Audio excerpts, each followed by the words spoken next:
So what is trade credit? Okay, तो trade का मतलब होता है सामान को लेना और बेचना। ओके, सामान को या सर्विसेज को पैसे के बदले में लेना और फिर बेचना। ओके, इसे कहते हैं ट्रेड। अब क्रेडिट क्या होता है? क्रेडिट की मीनिंग होती है उधार। तो ट्रेड क्रेडिट एक ऐसा उधार है जो कि एक ट्रेडर दूसरे ट्रेडर को देता है जब वो सामान उससे खरीदता है। तो एक ट्रेडर, फॉर एग्जांपल आपका शर्ट्स का बिजनेस है, तो शर्ट्स बनाने के लिए आपको कपड़ा चाहिए होगा। वो कपड़ा आप किसी ट्रेडर से खरीदेंगे। जब आप उससे खरीदेंगे तो वो आपसे क्या कहेगा कि आप अभी ये कपड़ा ले जाओ, जब आपकी शर्ट्स बन जाएंगी और बिक जाएंगी, उससे जो पैसा आएगा वो जब आ जाए तो उससे मुझे आप मेरा पेमेंट कर देना। ओके, तो ये होता है ट्रेड क्रेडिट। मतलब उसने हमको अपना जो कपड़ा था वो उधार पे दिया, कहा कि अभी आप ये उधार पे ले लो, जब आप इसको बेच दोगे और पैसा ले आओगे तो वो पैसे से मेरा पेमेंट करना, ये उसने उधार दिया। तो ट्रेड के दौरान जो भी ट्रेडर है वो दूसरे ट्रेडर को जो उधार देगा उसे कहते हैं व्यापारिक उधार, यानी कि ट्रेड क्रेडिट। ओके, तो इसकी डेफिनेशन है credit extended by one trader to another trader for the purchase of goods and services is called trade credit. Okay, अब इसके कुछ फीचर्स हैं। फॉर एग्जांपल, हमें जब ट्रेड क्रेडिट मिलता है किसी ट्रेडर से तो हमें इमीडिएट पेमेंट नहीं करना पड़ता, विदाउट इमीडिएट पेमेंट हमको ये मिल जाता है। ओके, इमीडिएट पेमेंट कर देंगे तो फिर कैसा उधार? ओके, तो ख़त्म हो जाएगा। तो ये तो सबसे मेन फीचर है इसका।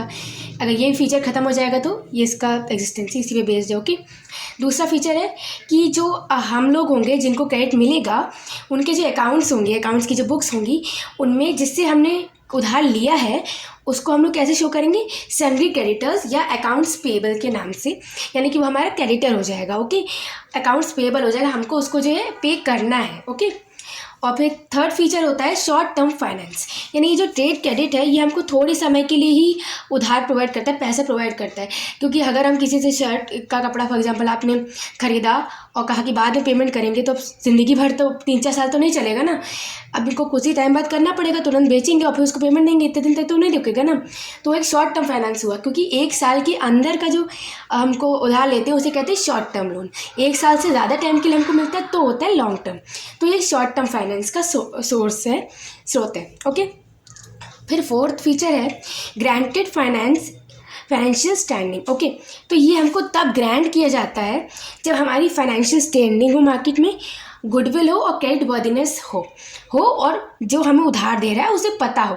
यानी कि फॉर एग्जाम्पल फाइनेंशियल स्टैंडिंग क्या होता है? फाइनेंशियल स्टैंडिंग का मतलब कि हमारी काबिलियत, किसी का पैसा जो हमने लिया है उसे हम चुका सकें, हमारे पास इतने पैसे हों। ओके, यानी कि अब अगर हमने किसी से उधार लिया है तो हम उसको टाइमली दे सकें। ओके, और दूसरा होता है गुडविल। गुडविल मतलब हमारी रेपुटेशन, हमारी क्या इज्जत है, बाजार में लोग हमको किस नाम जानते हैं, हमारी क्या इमेज है उनके सामने। ओके, और गुडविल सर क्रेडिट वर्थिनेस। क्रेडिट वर्थिनेस का क्या मतलब है? क्रेडिट मतलब उधार, वर्दिनेस मतलब कि हम उसको कितनी जल्दी चुकाते हैं। फॉर एग्जांपल, आपके किसी दोस्त ने आपसे कॉपी ली है तो आप फॉर एग्जांपल उसने मांगी तो आप उसे तभी दोगे ना अगर आपको पता होगा कि ये मुझे सही सलामत मेरी कॉपी दे देगा, उस पर कोई खरोच नहीं आएगी। ओके, वैसे ही जो भी ट्रेडर्स होते हैं अगर किसी को क्रेडिट देते हैं, वो उधार देते हैं तभी देते हैं जब उन्हें पता होता है उसकी रेपुटेशन के बारे में, उसकी गुडविल कैसी है, फाइनेंशियल स्टैंडिंग कैसी कि ये मुझको पैसा वापस दे पाएगा कि नहीं, क्रेडिट वर्दिनेस कैसी है कि पहले अगर इसने किसी से उधार लिया तो उसे दिया कि नहीं दिया। अगर उसे पता होगा कि ये उधार नहीं चुकाता तो नहीं देगा, उसे पता है कि ये मेरा उधार चुकाने के काबिल है, चुका देगा, अच्छा इंसान है, तो ही वो उसे देगा। तो ट्रेड क्रेडिट जो है ऐसे नहीं मिलता है, हमारी कुछ इमेज अच्छी होनी चाहिए, जो हमें उधार देगा उसके सामने, तभी हमको ये ट्रेड क्रेडिट मिलता है। और फिफ्थ फीचर क्या है? Volume and period depends. Volume और पीरियड जो डिपेंड करता है किसका? ट्रेड क्रेडिट का। कितना उधार मिलेगा हमें, क्या वॉल्यूम होगी और कितने समय के लिए मिलेगा, ये डिपेंड करता है। किस पर डिपेंड करता है? डिपेंड करता है, यहाँ पे लिखा नहीं, डिपेंड करता है कि हमारी गुडविल कैसी है। गुडविल फिर वही सेम वर्ड, रेपुटेशन। गुडविल का मतलब हमारी गुडविल पे, हमारी क्रेडिट वर्दिनेस पे और फाइनेंशियल स्टैंडिंग पे डिपेंड करता है कि इंसान हमें कितना लोन देगा, कितने टाइम के लिए देगा। अगर हमारी रेपुटेशन उस समय अच्छी नहीं तो हमें ज़्यादा टाइम के लिए नहीं देगा और ज़्यादा अमाउंट में नहीं देगा, वो कम से कम रिस्क लेगा। ओके, और फिर सिक्स्थ फीचर होता है टर्म्स में डिफर। टर्म्स में डिफर मतलब कि ये जो टर्म्स है ट्रेड क्रेडिट की, ये अलग देश में, अलग जगह पे और अलग बिजनेस में, अलग इंडस्ट्री में डिफरेंट हो सकती है। यानी हो सकता है कि टेक्सटाइल इंडस्ट्री में ट्रेडर्स की टर्म्स कुछ और होती हो ट्रेड क्रेडिट देने के लिए, कहीं पे कुछ और होती हो, इंडिया में कुछ और तरह से मिलता है, कुछ टर्म्स होती हो, अमेरिका में कुछ दूसरी टर्म्स होती हैं। ओके, तो टर्म्स जो डिफर करती हैं। अलग जगह पे, अलग इंडस्ट्री के हिसाब से, अलग ट्रेडर के हिसाब से कि वो अपने क्या टर्म्स रखता है। ओके, अब हम लोग इसके मेरिट्स और डीमेरिट्स पढ़ेंगे। पहले मेरिट्स पढ़ेंगे। मेरिट्स में ये कन्वीनियंट एंड कंटिन्यूअस सोर्स है। मतलब कन्वीनियंट क्यों है? इसमें ज़्यादा पेपर वर्क नहीं करना पड़ता। जैसे बैंक से लोन लो, बहुत ज़्यादा फॉर्म वगैरह भरने पड़ते हैं, कोलैटरल प्रोवाइड करना पड़ता है, गिरवी रखना पड़ता है कुछ। ओके, तो यहाँ पर कुछ नहीं करना पड़ता, इसलिए कन्वीनियंट है। कन्वीनियंट मतलब कि आराम से कोई झंझट नहीं होती। ओके, एंड कंटिन्यूअस सोर्स का ये मतलब है कि हमारी सेल्स तो परमानेंट होती रहती है, हमारी सेल्स होती रहेंगी, यानी कि हमें सामान बेचने के चाहिए होगा। अगर बेचेंगे तो चाहिए होगा, तो उसके लिए हमें रॉ मटेरियल चाहिए होगा, और रॉ मटेरियल पे तो हम ट्रेड क्रेडिट लेते हैं, तो बस सेल्स कंटिन्यूस है। वैसे ही जो हम रॉ मटेरियल ले रहे हैं वो भी कंटिन्यूस है, तो उस पर मिलने वाला उधार भी कंटिन्यूस रहेगा। सेकंड, इसका मेरिट हो जाता है रेडिली अवेलेबल। रेडिली अवेलेबल होता है यानी कि हमको आराम से मिल जाता है। जो ट्रेडर होता है पहले से देने के लिए हमको तैयार रहता है। बैंक की तरह कि बैंक से हम जाके लेंगे तभी तो हमें देगा, पर ये लोग पहले से देने के लिए भी कभी कभी तैयार रहते हैं। कभी कभी, हमेशा नहीं। कब? जब हमारी गुडविल उनको पता हो, हम लोग बहुत क्रेडिट वर्दी हो, ये वो जानते हो, हमारी फाइनेंशियल स्टैंडिंग अच्छी हो, सिर्फ तब वो हमें रेडिली अवेलेबल देता है। हम उससे मांगेंगे, हमें आराम से दे देगा। और कभी कभी तो बिना मांगे भी, अगर बहुत अच्छा जान पहचान है तो ठीक है ले जाओ आप। ओके, तो रेडली अवेलेबल रहता है। और थर्ड इसका मेरिट है कि needs to promote the sales. Okay, needs to promote the sales का मतलब है कि इससे जो है हमारी सेल्स जो प्रमोट होती हैं। कैसे प्रमोट होती है? फॉर एग्जांपल हम लोग क्या करते हैं कि अगर फॉर एग्जांपल हम लोग शर्ट बेच रहे हैं, तो हम लोग सारी शर्ट एक साथ तो नहीं रख लेंगे। जैसे हम लोग 50 शर्ट खरीद के बना के रख लें, रॉ मटेरियल खरीद के, और फिर 5 लोग बिके ही ना। तो इसलिए जो भी ट्रेडर्स होते हैं, जो भी मैन्युफैक्चरर्स होते हैं, जो भी होते हैं, वो थोड़ा थोड़ा सामान बनाते हैं कि 5 लाख बिके ही ना, तो पड़ा रह जाएगा, तो हमारा लॉस हो जाएगा। ओके, अब ट्रेड क्रेडिट से क्या होता है? इससे ये होता है कि जो भी सामान हमने खरीदा है उसके पैसे तो हमने दिए नहीं है। अगर नहीं बिका तो सारा सामान लौट जाएगा।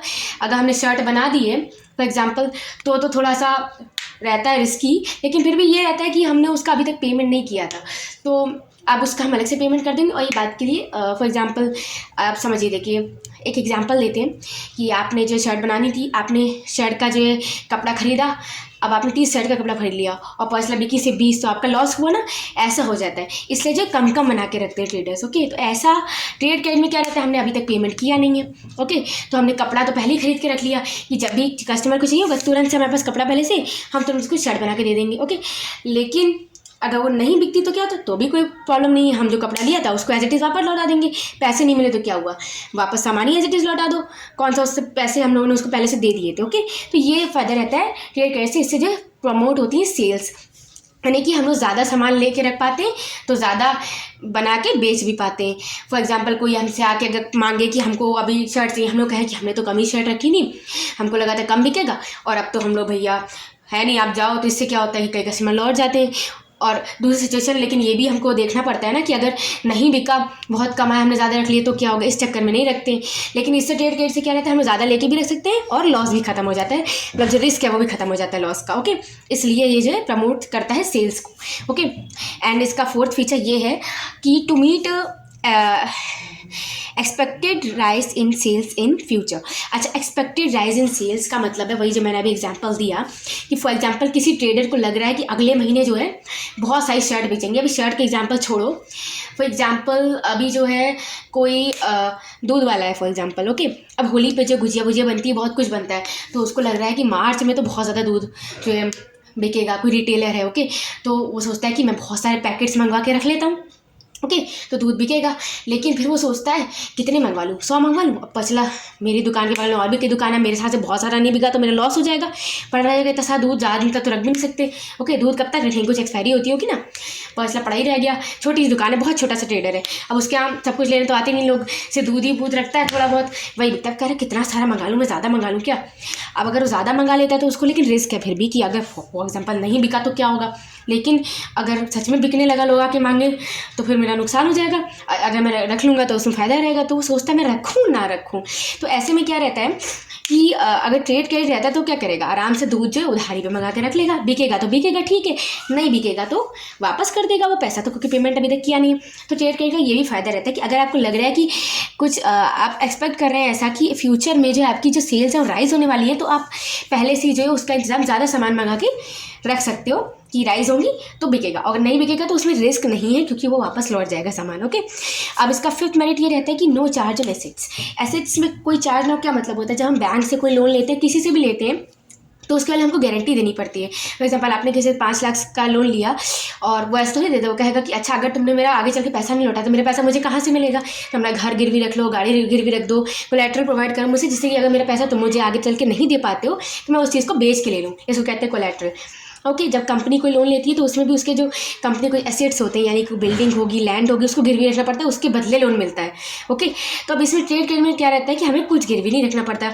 नॉर्मली कहेगा ट्रेडर कि जाओ ले जाओ, अगले महीने पेमेंट कर देना, तो एसेट्स पे कुछ चार्ज नहीं होता। अब जो है ये मेरिट्स हो गए 5। अब इसके डीमेरिट जो कि 3 हैं वो देखते हैं। तो डीमेरिट्स में है may lead to over trading which leads to rise in risk. अब इसका क्या मीनिंग हुई? इसकी मीनिंग ये होती है कि जब हमको लगने लगता है कि हमारे पास कोई भी रिस्क नहीं है, ओके, और हम जो है आराम से ज़्यादा सामान खरीद के रख सकते हैं, जिससे क्या होता है बहुत ज़्यादा हम लोग ओवर ट्रेडिंग कर लेते हैं।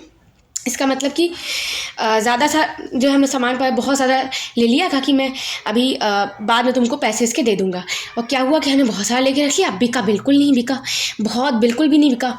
हाँ, अब लेकिन हमने बहुत दिन से लेके रखा है, तो अब वो क्या कहेगा, अब मेरा पैसा तुम जो है मुझे लौटा दो, अब पूरा सामान वापस देना पड़ेगा। ओके, और इससे क्या होता है मतलब कि जैसे नहीं हम लोग को ओवर कॉन्फिडेंट हो जाते हैं, ज़्यादा ही लेके रख लेते हैं, ज़्यादा ही ट्रेड करने लगते हैं पैसा, लेकिन कभी कोई लॉस भी होता है, लोग डिस्काउंट ही मारते हैं, तो पूरा पैसा नहीं हम लोग लौटा पा रहे हैं। फॉर एग्जांपल सामान भी ले लिया उसका, पर पूरा पैसा भी नहीं लौटा पा रहे, ज़्यादा सामान ले लिया तब पैसा लेकिन पूरा नहीं लौटा पा रहे हैं। और सामान भी हो सकता है कि पूरा हम लोग ने मैन्युफैक्चर करके रख लिया है। अब फॉर एग्जाम्पल तुमने शर्ट के लिए कपड़ा खरीदा, तुमने शर्ट बना के रख ली, अब कपड़ा जिसने जो तुमको दिया वो तो कपड़ा वापस मांगे ना, पूरी शर्ट थोड़ी वापस मांगेगा, उसका थोड़ी शर्ट का बिजनेस है। तो इससे हमारा क्या होता है, कभी कभी हम लोग ओवर कॉन्फिडेंस ज़्यादा ले लेते हैं सामान। ओके, अब फिर सेकंड फीचर होता है लिमिटेड अमाउंट ऑफ फंड्स। तो ये होता है हमारा फर्स्ट डीमेरिट। सेकंड डीमेरिट होता है लिमिटेड अमाउंट ऑफ फंड्स, मतलब कि ट्रेड क्रेडिट में हम लोग ज़्यादा अमाउंट नहीं ले सकते। जैसे 5 करोड़ ले लिया उधार में, हम लोग कितना भी ले लेते हैं ना, तो ट्रेड क्रेडिट में हम लोग जितना सामान ले रहे हैं उतने पे उधार मिलेगा। 5 लाख का सामान खरीदे 5 लाख का उधार मिलेगा, 2 लाख का खरीदें 2 लाख का मिलेगा। ज़्यादा हम लोग ये नहीं कह सकते कि मुझे 50 लाख का उधार दे दो लेकिन मैं सामान सिर्फ 5 ही लाख करूँगा। वो जो सामान हमको देता है उसी पर उधार देता है, जितना सामान लेंगे जितने का उतने का उधार, मतलब सामान उधारी पे देता है। तो ज़्यादा अमाउंट हमारे पास नहीं रहता है। वो भी हमको पढ़ाई था कि लिमिटेड टाइम में हमको ये लौटाना पड़ता है, हमेशा के लिए थोड़ी दे देगा। तो अब थर्ड इसका डीमेरिट होता है अ कॉस्टली सोर्स, यानी कि ये जो ज़्यादा कॉस्टली सोर्स होता है। कॉस्टली सोर्स क्यों होता है? फॉर एग्जांपल हम लोग जो है बहुत ज़्यादा उस पर इंटरेस्ट पड़ता है, जैसे कहीं और से लेते तो उतना नहीं पड़ता, इंटरेस्ट ज़्यादा पड़ता है। ओके, सो ये था trade credit. Okay, thank you.